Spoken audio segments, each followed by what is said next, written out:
Hi everyone. Today we're going to step into period 4, which starts with Jefferson and goes all the way through a president named James Buchanan. To start with, I want to give you the essential question that we're going to be focusing on in the very first part of this time period, so that as we go through the notes, then you can have a better idea of how to answer this question. Let me share with you my screen here. Go to the next one. And so the essential question is going to be analyze the ways in which two of the following represent a shift in ideas of Jeffersonian democracy during the period of 1800 to 1824. Now, one thing I need to make sure that you're aware of is that the time period is not just the time period of Thomas Jefferson's presidency. It's also going to include the presidency of James Madison and James Monroe. So that's the 1800 to 1824 time period. But it's all known as Jeffersonian democracy because they all had pretty much the same ideas about government and their political platforms. During this time period, we're going to be looking at the Louisiana Purchase, Marbury v. Madison, the War of 1812, and then the Monroe Doctrine. And so what we want to look at is how each one of these events make the ideals of Jeffersonian democracy go from what they originally were to what they become because of these events. Now, important thing to do though is to make sure you know what these events are, what these ideals are. So here is a list of the characteristics of Jeffersonian democracy, and you will also find these listed in your notes. So it's ruled by the informed masses, with a friendliness towards the extension of democracy. So those two kind of go together. They were also for a weak federal government instead of a strong one to preserve states' rights. Of course, and we talked about this before, they want a strict interpretation of the Constitution. So if it doesn't say you can, then you cannot. They are pro-agriculture, so they favored that as the economic base. Looking at yeoman farmers, they didn't want any real special favors to go to manufacturing. And as we've talked about back when they were called anti-federalists, they are also pro-French. And so they have that kind of revolutionary ideology that, every now and then a revolution is good for the country. It says that a national debt is a bane. They want a rigid economy. For something to be a bane, it's something that you don't like. And so they don't want to incur a lot of debt for the nation. They want to reduce the size of the federal government and spread more of the responsibility out to the states. And that way you'd have less federal office holders and more local control. They believed in relatively free speech and press. Relatively means, in most cases, they're not opposed to limiting free speech if it is going to overthrow the government. But for the most part, they're for free speech and free press. They believed in a minimal navy for coastal defense, so very little military. And most of their support comes from the South and the Southwest. So farmers, backcountry woodsmen, less of your city dwellers, and more of your rural country dwellers. So Thomas Jefferson is going to take office in 1801. So he's elected in 1800. It's that big, the revolution of 1800. For the first time, we change political parties without having a big blow up in the country over and having a war. And so he's going to serve 2 terms, and he'll be president from 1801 to 1809. Now, I have in here that he's an anti-federalist and a Democratic Republican. You have to understand that these 2 terms mean the same group for the most part. Just depends on what time period you're talking about, whether you're going to call them anti-federalists, so like right around the Constitution, or Democratic Republicans by the time we get to Thomas Jefferson's presidency, but it's still the same group. They believe in state power over national power, and he was really fond of what is known as yeoman farmers. Yeoman farmers are farmers that are self-sufficient. They run their farms with their families. They have large families, and they don't really have a need for a lot of slaves, so they're not these big plantation owners. Strict interpretation of the Constitution, small military. He is going to support the naturalization law of 1802 that is going to reduce the residency requirement that had been established under the Alien and Sedition Acts from 14 years back down to 5 years.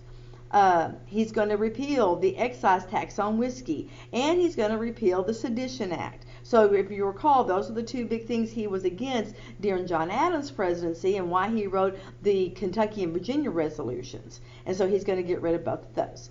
But he is not going to just clean house. He's willing to keep Federalist employees if they're doing good stuff for the country. And so he's not going to get rid of just everybody. During his time period is when, in fact, not too long after he becomes president, is when we're going to acquire the Louisiana Territory. Now, during this time period, let me give you a little backstory. You're thinking, well, why does this territory belong to to the French? They got kicked out of North America with the Treaty of 1763 and the end of the French and Indian War. And why are they back over here? Well, what happens is Spain, who controlled the western side of the Mississippi after the French and Indian War, gets into a money bind, and so they decide to sell this property back to France. So they cede it, C-E-D-E, back to France for some money, and so that's how France gets control of it. By the time we get to the early 1800s, it's during the Napoleonic Wars, and Napoleon has thought, well, this is a great place to have. I can train my military over there and all this wide open spaces. But in the meantime, you have the Haitian Rebellion. Haiti also was controlled by France, and the slave rebellion rises up, overthrows the French controllers, and so Napoleon is not seeing the Louisiana territory as big a feather in his cap as he did when he first had it. Well, Thomas Jefferson wants access to New Orleans, the mouth of the Mississippi. Okay, and so he sends a diplomatic group over to France to see about purchasing New Orleans from the French for $15 million. And so they meet up with Napoleon, and Napoleon goes, have I got a deal for you? Well, sell you New Orleans, and we will give you everything else of the Louisiana Territory in the bargain. And so Thomas Jefferson gets all of this right here for $15 million. It's like 3 cents an acre. And so this is going to be one of the first times that Jeffersonian democracy is going to take a shift, because there's nothing in the Constitution that says that the government can buy land from another country. And so that's one big one. So it goes against strict interpretation of the Constitution. He is going to also not let the people that live in the territory have local control. It's going to be governed directly from Washington. And so it's going to go against that local control rule by the informed masses. Now he's going to stand on that informed masses bit and say, well, they're Native Americans. They don't speak English. How can they rule themselves? They're not intelligent because they don't speak English and they're not educated. And so that's where he gets his paternalistic type of attitude towards the Native Americans. We need to train them. We need to educate them.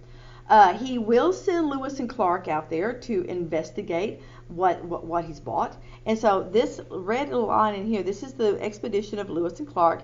They get up here to where the Mandan village is, and this is where they're going to pick up Sacagawea, who is going to be their Native American guide. And she is going to lead them all the way over here to the Pacific coast and to what becomes known as Oregon country. And then they will travel back. They will leave Sacagawea back with her village. She has a child along the way. I can't imagine going out to the wilderness and have to worry about an infant at the same time. She names her child after one of the, I can't remember if she names him after Lewis or after Clark. I think she names him after Meriwether Lewis.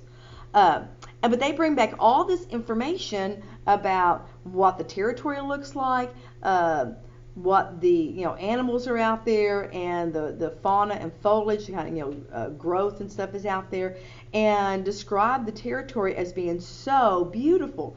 And that's going to cause everybody to want to travel that direction.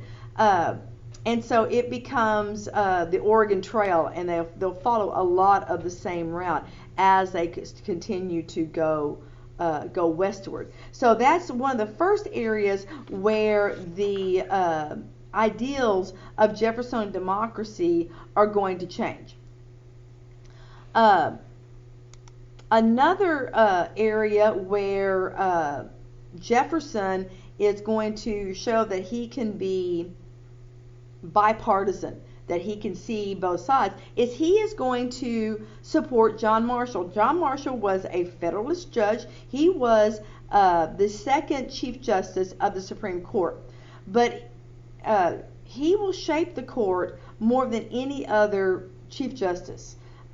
He gets in there, right at the very beginning. Yes, John Jay was the first Supreme Court chief, but John Marshall is going to sit on the bench for like 34 years. So he has got a lot of time to be able to rule on court cases and shape our legal system.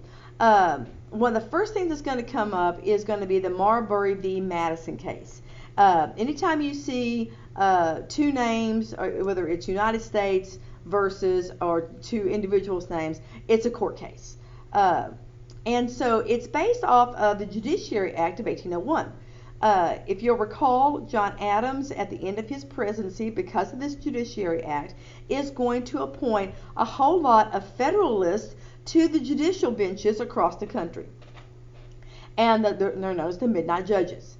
Well, one of these was a man named Marbury, and but he had not yet gotten his commissioning papers that say, now you have the permission to sit as this judge. And so Thomas Jefferson is going to tell James Madison, who's Secretary of State at the time, to hold up, not to give him his papers. And Marbury finds out about this, and so they go to court, makes it to the High Court, and the court's going to rule that Marbury is entitled to be a judge, but because the Judiciary Act of 1801 did not match up with the Constitution, then the act that would have placed him there was ruled unconstitutional. It's going to establish judicial review.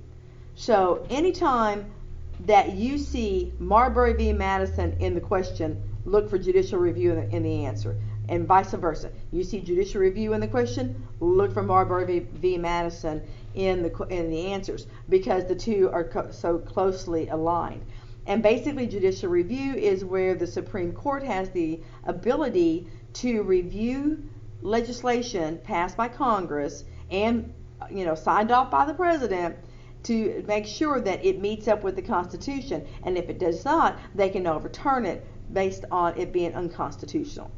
The most recent attempt at that was several years ago when they passed the Affordable Health Care Act, and a lot of states believed that it was unconstitutional, and it finally did make it up to the Supreme Court, and the court ruled that it was constitutional as a tax, I believe is what they finally ruled.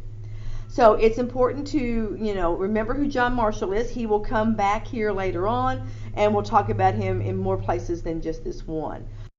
Now, in your notes, I have listed 4 of the court cases that were very important under the Marshall Court. You have got, of course, Marbury v. Madison, and I gave you a little mnemonic in there that helps you remember JR equals MA to the third power, because it was Marshall, Madison, and Marbury all started with their last name start with MA, and JR stands for judicial review. Just an easy way to try to remember that court case.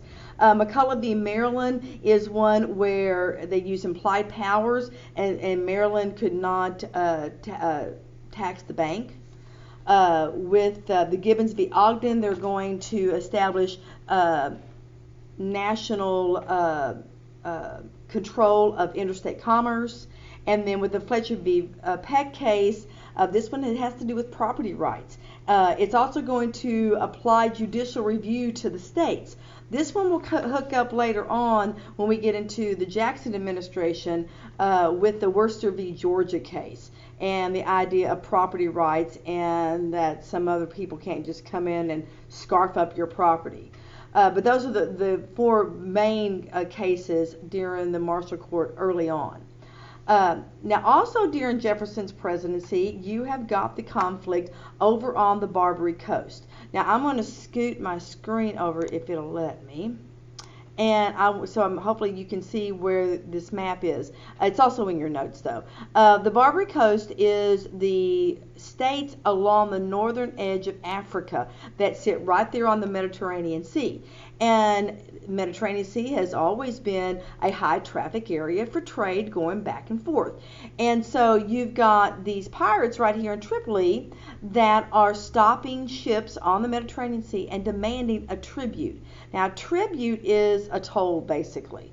Well, Thomas Jefferson believes that that is an affront to American sovereignty and our right to freedom of the seas and to be able to sail where we want to and trade with who we want to. And so he's going to send the United States Navy, and they're going to basically park there in the Mediterranean and use the idea of negotiation through the mouth of a cannon, and that's known as peaceable coercion. So the U.S. Navy gets its very first test. It took about 4 years, but they finally will win out, and they pay one amount to these pirates, and they never have to pay again to go back and forth across the Mediterranean. If you know anything about the United States Marines, you know that they are a sub-body of the Navy. And so the Marines were there. And that's why in the Marine hymn you have from the halls of Montezuma to the shores of Tripoli. So it has to do with the Barbary Coast Wars. So as Thomas Jefferson is ending up his time in office, he is starting to have issues with the different countries that are infringing on not only America's right to freedom of the seas, but also the rights of neutral nations. So once again, Britain and France are at it with each other, Napoleonic Wars, and you have got Britain and France both seizing our sailors on the high seas and forcing them to fight for them, as we learned before, was called impressment. And so Britain is going to pass these British Orders in Council that they think gives them the justification to do this. And Jefferson is going to respond with something called the Embargo Acts. With the Embargo Acts, we're going to say, fine, we're just going to stay home. And so he's going to keep all of American shipping in port. We're not going to trade with any other country, thinking that he'll be able to bring Britain and France to agreement that they should leave us alone. Well, he underestimates how much they depend on American shipping and trade, and it just about wipes out New England's economy with the Embargo Acts. So those are going to get repealed and replaced with the Non-Intercourse Acts. With those acts, we are going to trade with everybody except for Britain and France. Well, that doesn't work very well either, but those are the trade agreements that are going on at this point when Thomas Jefferson leaves office and James Madison takes over as the next president. So he's elected in 1808. He will also have 2 terms in office. As we learned before, he's known as the father of the Constitution. He is a brilliant man. He just doesn't say a whole lot. It's probably a good thing that they didn't have a whole lot of public speaking back during this time, or Jefferson and Madison, either one, would have been elected, because neither man liked to speak in public. They didn't even speak a lot in private, but it doesn't mean that they weren't paying attention and weren't brilliant men. Now, Dolly Madison's wife, on the other hand, was just his total opposite. She was very gregarious, and she will establish the role of First Lady while she is in the White House. She'll entertain a lot of not only James Madison's friends, but also his adversaries. That's how she's going to win a lot of them over to Madison's side. Um, Later on, when the War of 1812 breaks out, she will be the one that will be responsible for keeping all of the famous documents that have been stored in the White House. The Declaration of Independence, the picture, the great painting of George Washington will be saved because she will stay back at risk to her own life and save these documents. While James Madison hops on his horse and leads troops in battle. So he's the only sitting president to ever do that. So while he first comes into office, Congress will pass Macon's Bill number 2, which is going to reopen trade with Britain and France. But it's on a bargaining type of thing. Whichever country comes to us first and says, we'll quit stealing your sailors, will be the one that we'll set up the trade agreement with. Well, that's going to eventually lead to the War of 1812. Now, the War of 1812 is also known as the Second War for Independence. It's between us and Great Britain. It's all fought over here. Great Britain is going to land troops up around this Virginia area, Chesapeake area.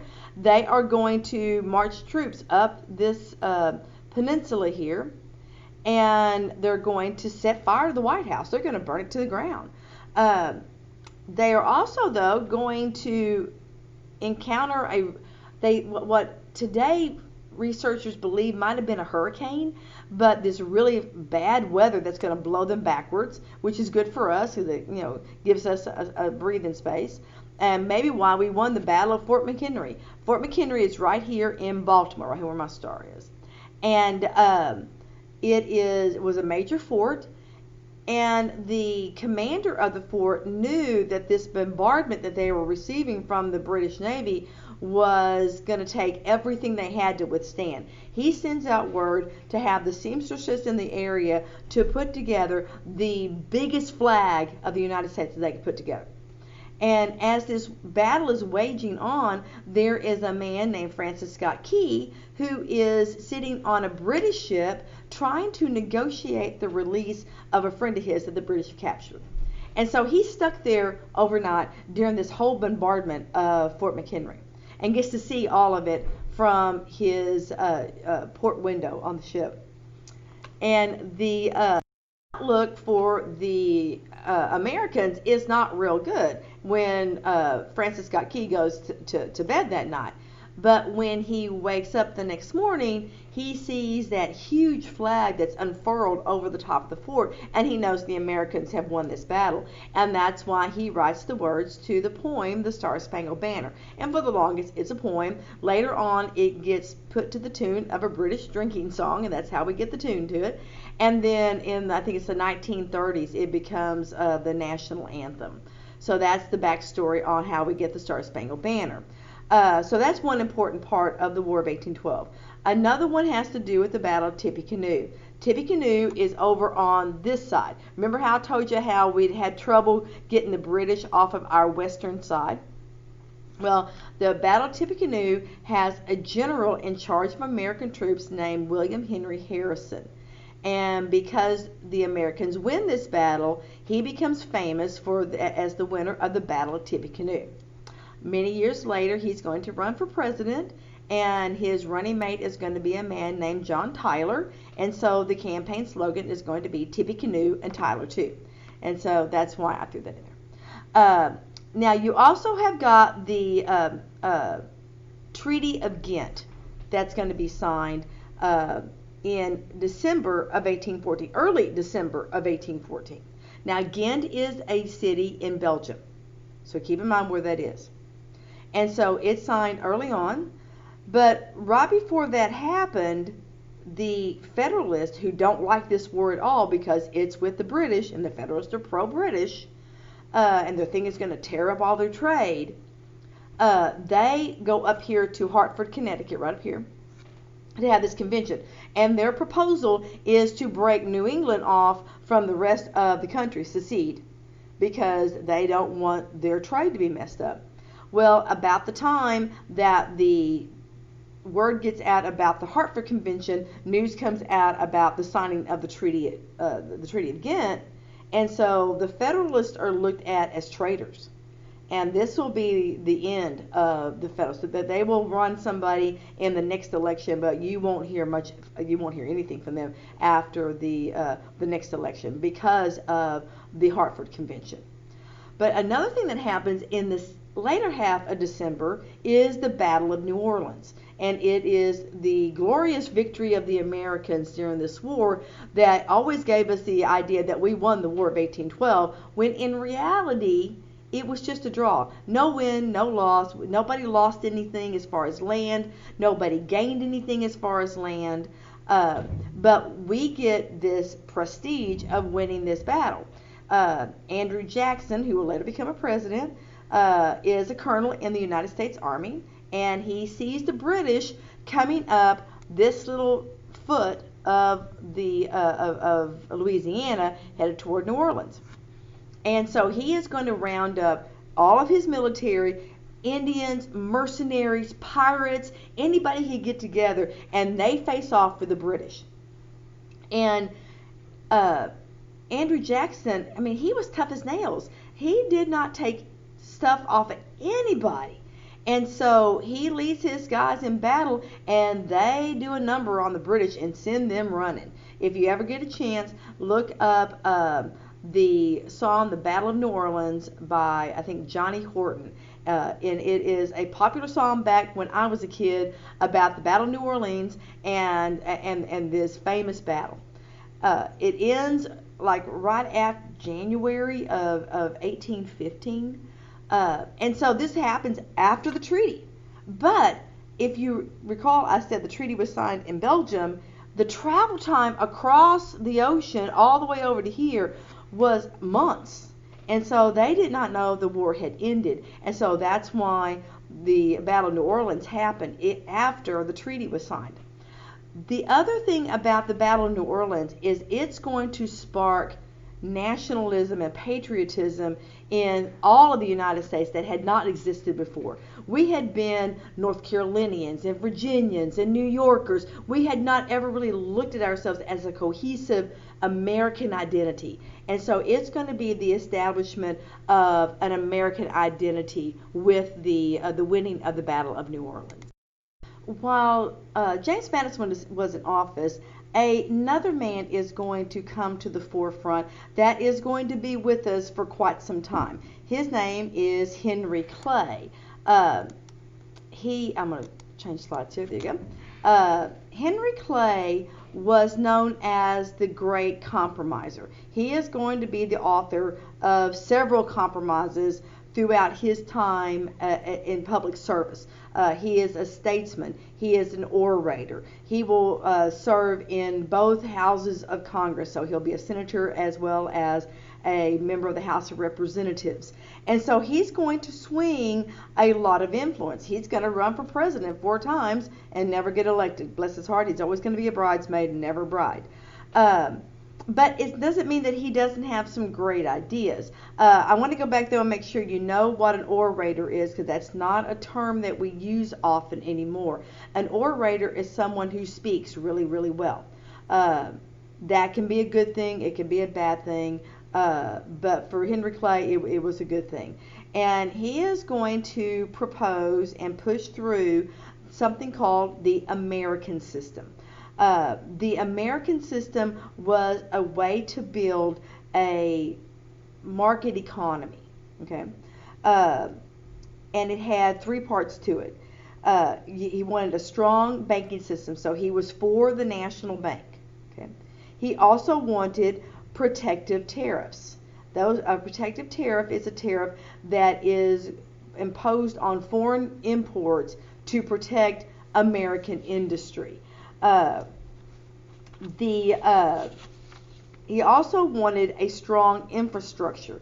I don't know if you've ever played the game Sims, but with this computer game, you start off with a plot of land, and then you have to build your roads and put in your buildings and all the things to make the city. But the first thing you have to have is an infrastructure. You have to have roads, you have to have a power plant, you have to have a way for the the everything else to work. And so during this time period in the early 1800s, a solid infrastructure is going to consist of turnpikes, roads, and canals. So a turnpike is a paid road, basically. So here in the DFW area, we have got the President George Bush Turnpike, and so you know if you've been on, you have to pay to drive on that highway.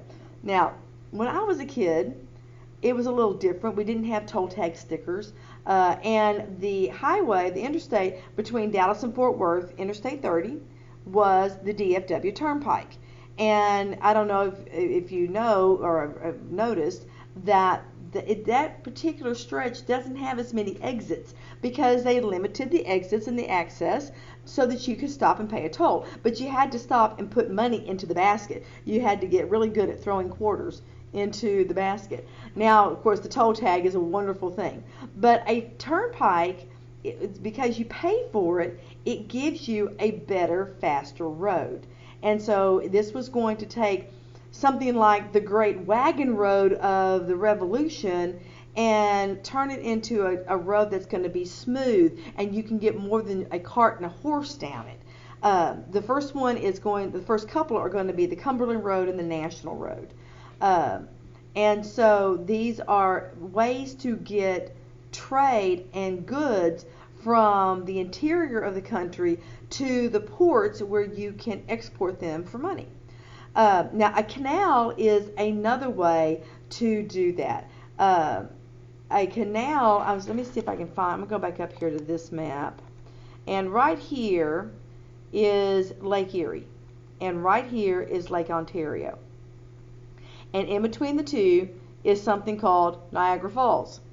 And so you could get all your cargo loaded on a boat and take it around this way, but when you got right here to Buffalo, New York, you would have to take everything off that boat and haul it overland up here to Lake Ontario and put it back on, and then you would have to go all the way up to St. Lawrence and around and come back down to New York Harbor to be able to ship it out, which is very long, takes more money to ship it that way. And so with the Erie Canal, they're going to cut it straight across New York right here. And it's going to take off all this time and effort. So canals are going to be another way that are going to create a stronger infrastructure so that we can be more efficient in trade. The American system is one of those things that is very important to the establishment of America as a strong economy. Everybody knows about, Alexander Hamilton and the establishment of the First National Bank and the economy that he establishes when we first become a country. Well, Henry Clay is going to add on to that and continue to create this strong national economy with between us and other countries. The next president that's going to come into office is a man named James Monroe, and he is going to complete what becomes known as the Virginia Dynasty. The Virginia Dynasty is where out of the first 5 presidents, 4 are from Virginia. So you have Washington, Jefferson, Madison, and Monroe are all from Virginia. They all live really pretty close to each other. When I went to James Madison's estate for a conference a few years back, I got to see his estate, Jefferson's, and Monroe's of the Mount Vernon, which is Washington's estate, which is a little too far east for me to catch it. But they're all those 3 are like within 30 miles of each other. So like I said, this is going to complete what becomes known as the Virginia Dynasty. And while he's president, the first part of it especially is known as the era of good feelings. But that's not because there wasn't any kind of conflict. It was just because there was only one political party. The Federalists had gone. And so right now all you have is the Democratic Republicans. And so there's not a lot of political conflict going on. But that doesn't mean there is not other issues that are causing problems during his presidency. So the first one is going to be the Panic of 1819. Now, first off, so you understand, a panic is a downturn in the economy, whether it is a recession or a depression.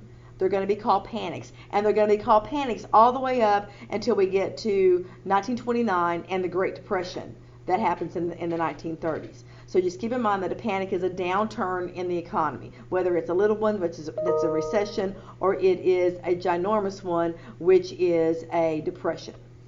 And so with the Panic of 1819, this is due to over-speculation in frontier land. Basically, people are borrowing money from banks to gamble on buying this cheap land and hoping to buy it low and sell it high. And when the deal doesn't work out, they can't pay their loans back, so they default on their loans, which causes the banks to collapse. And so that is where this Panic of 1819 comes in. You also have got the Missouri Compromise. Now, we'll talk more about the Missouri Compromise as we get closer to the Civil War. But this is the first time that we try to turn the heat down on the bubbling pot that has become the slavery issue.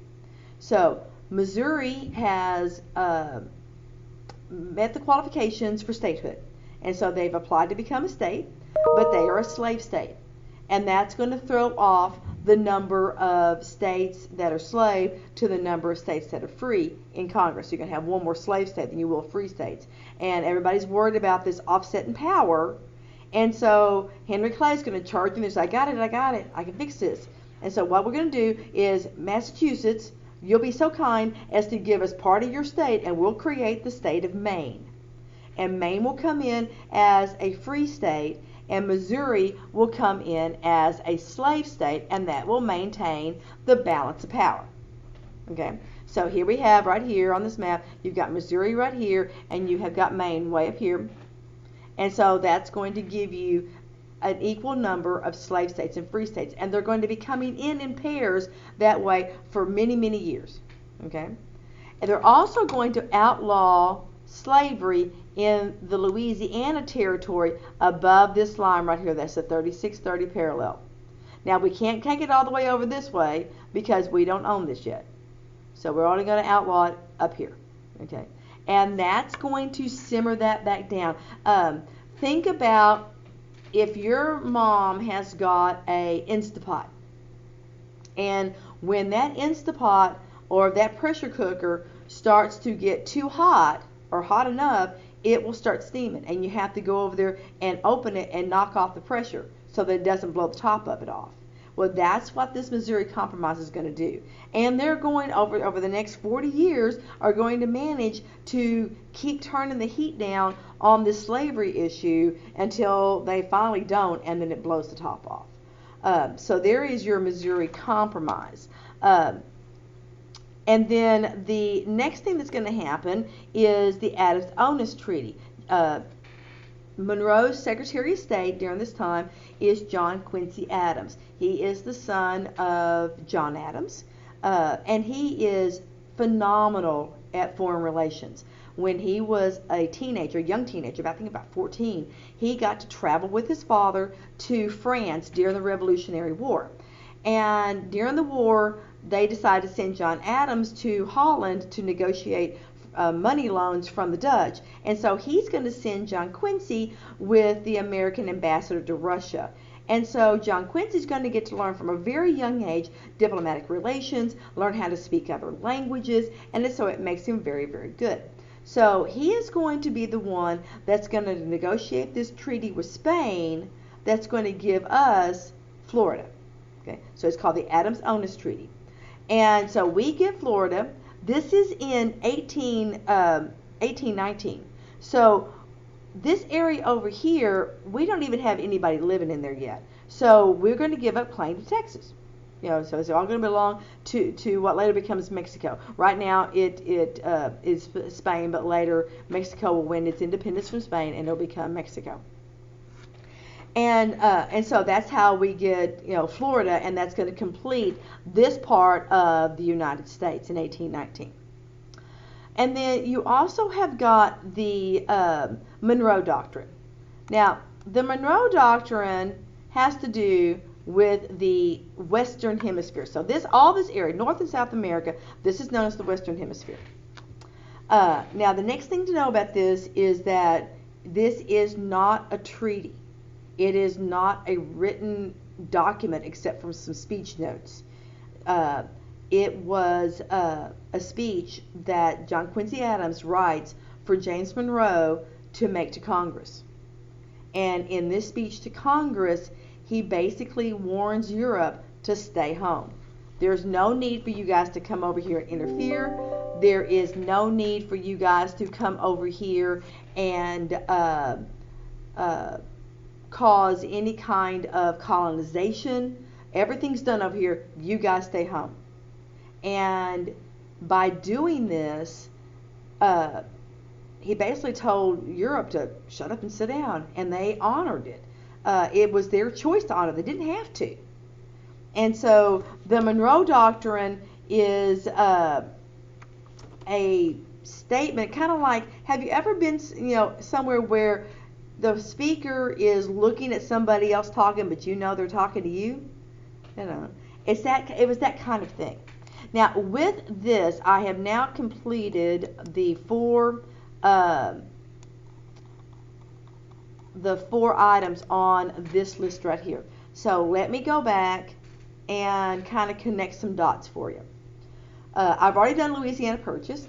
With the Marbury v. Madison case, this is going to increase the power of the national government. It's going to make the judicial branch equal to the other two branches, now that they can review legislation and declare things unconstitutional. That was one thing I did say a minute ago. John Marshall believed in national supremacy. He was very much a Federalist. So with the Marbury v. Madison case, it's going to go against that weak central power. Okay? With the War of 1812, if you're going to go to war with somebody, you've got to raise the military. Militaries don't fight for free, so you've got to be able to pay them and feed them and take care of them while they're fighting. And then by doing those two things, it takes national power to do it. So you have gone against the small military, you have gone against keeping the national debt as low as you can, and you've gone against national power with the War of 1812.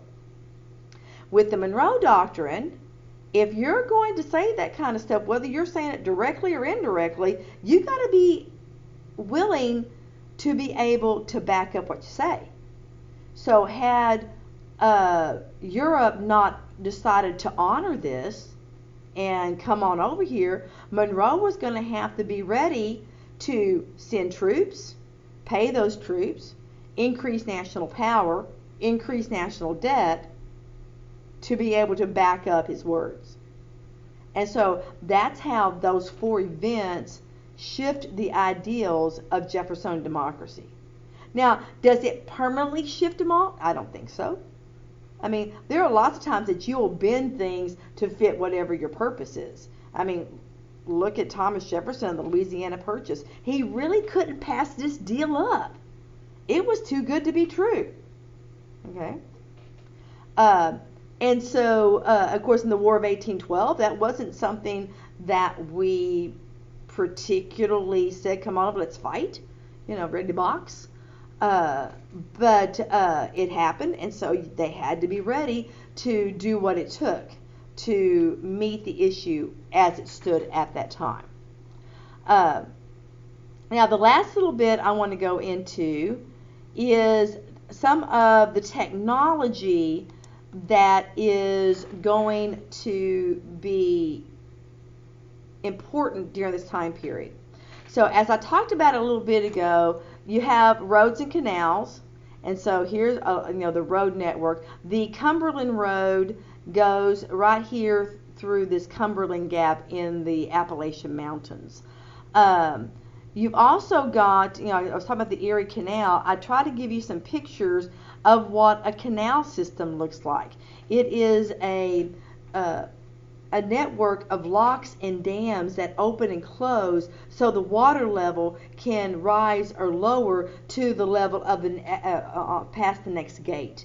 And so it allows you to go from a waterway from one side to the other, regardless of what the elevation is. So like they have since, in years since the Erie Canal, have built a canal that goes beside Niagara Falls. It's called the Welland Canal. It's got 16 locks in it. That's, you have to change the elevation 16 times to get from one end to the other. Whereas the Panama Canal, between North and South America, it's only got 3 locks. So the elevation is not that bad. Also during this time, you have Robert Fulton, who is going to create the steamboat. Thank you very much. Now you can not only go down the river, but you can go back up it. Back in the day, Abraham Lincoln lived here in Illinois, and whenever it was time to sell his family's goods at market, he would load them up on a raft, and he would, float down the Mississippi River, get to where the market was at St. Louis or wherever, and he would sell his goods, break up his raft, sell off the wood, and walk back to Illinois. And so having a steamboat that allows you traffic up and down a river makes it far more efficient. And the nice thing about having access to the Mississippi is that it gives us access to the interior of our country, which means that all of the natural resources that are here in the middle can now be easily moved from source to manufacturing or to export or whatever however we're going to use it. It gives us a viable river network to be able to get goods from their source to where we need them to be. You also have got Eli Whitney that is going to not only come out with the cotton gin, but also with interchangeable parts. And a lot of people don't know about the interchangeable parts.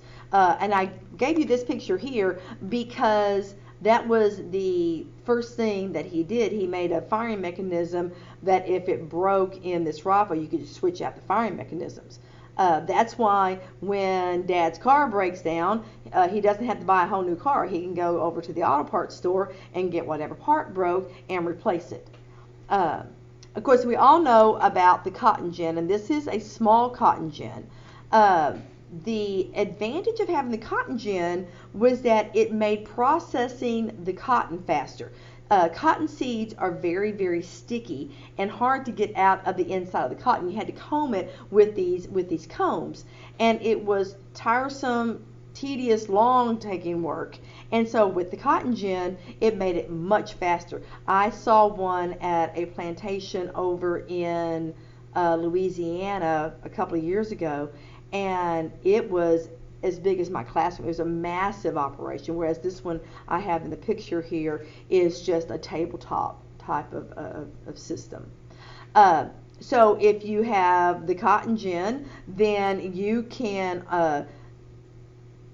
process your cotton, bale it up, and send it north to over here to the factories up in New England. And in these factories, they would loom the cotton. Now, Samuel Slater is going to memorize how this factory system works over in England and bring it over here and replicate it. And the biggest town is Lowell, Massachusetts, that has all these textile mills. And they're going to employ single young girls. And it's going to give them a place to stay and an education and some pocket change. But it's never going to make them financially independent. Men were never going to want women to be, financially independent because that relinquishes their control.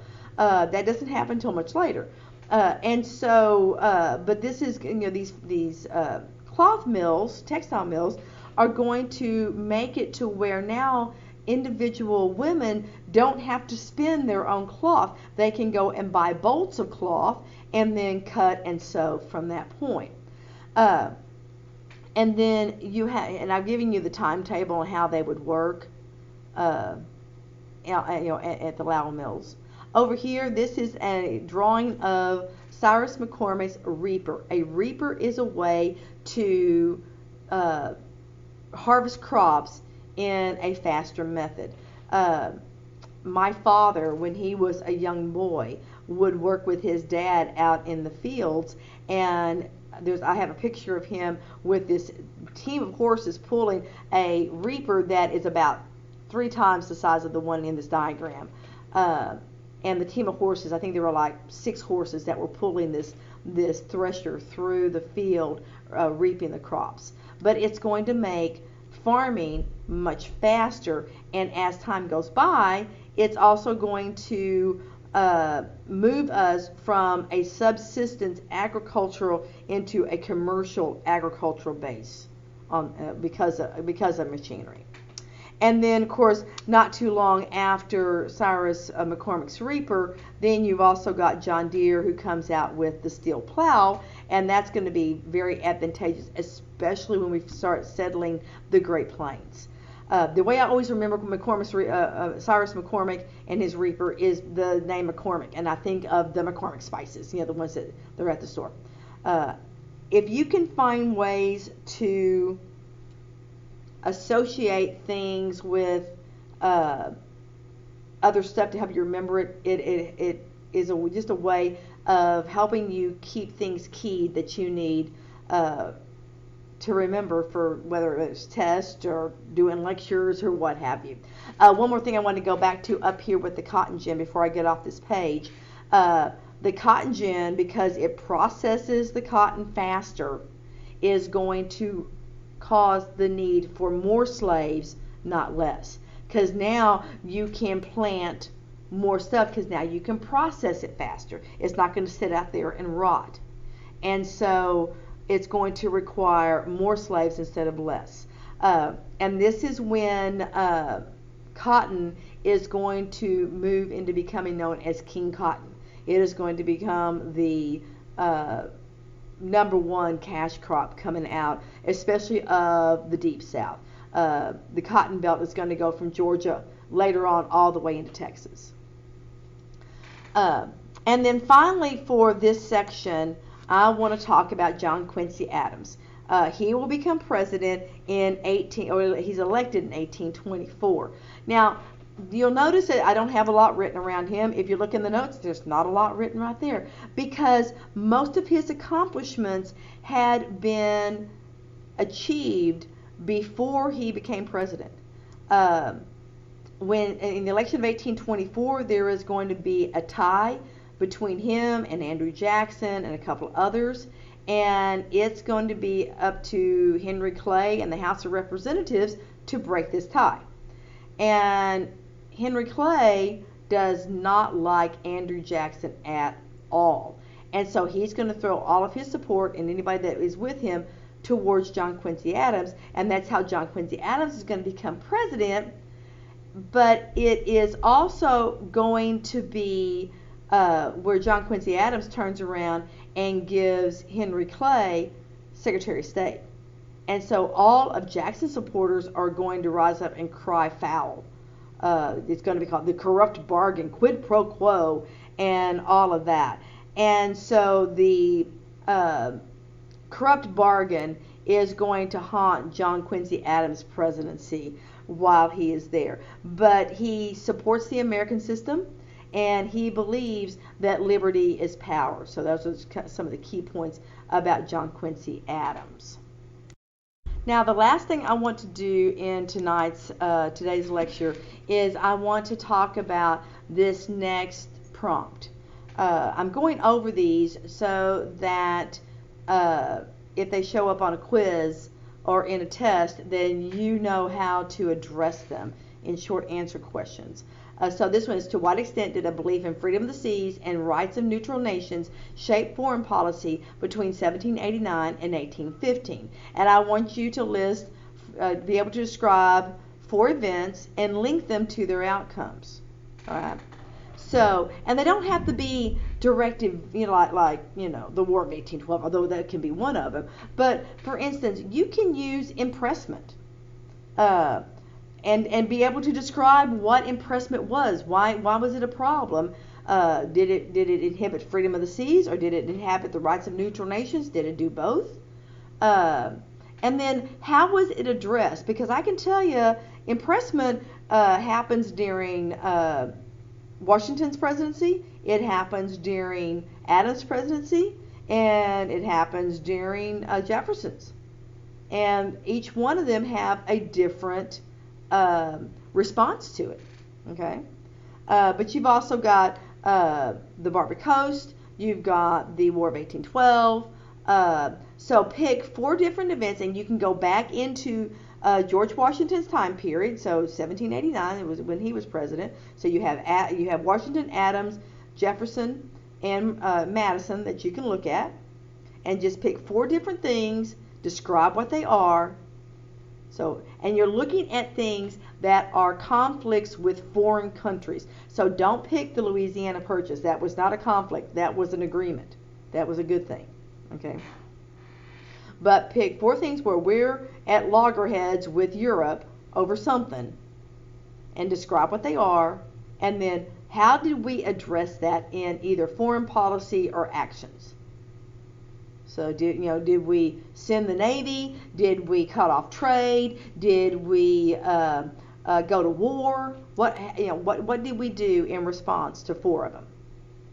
And if you can identify and describe on this side and link it on the other, then that should prepare you for any kind of short answer question that you might get, whether it's on a quiz or in an actual test on that. And that will get us through the first part of period 4. When we get together next time, I'll be picking up with Andrew Jackson, and we'll talk some about his presidency. Later on in period 4, we're going to talk about advancements in technology and the characteristics of slavery. So we have quite a bit in period 4 to cover. So I will see you next time. Y'all have a good one. Bye.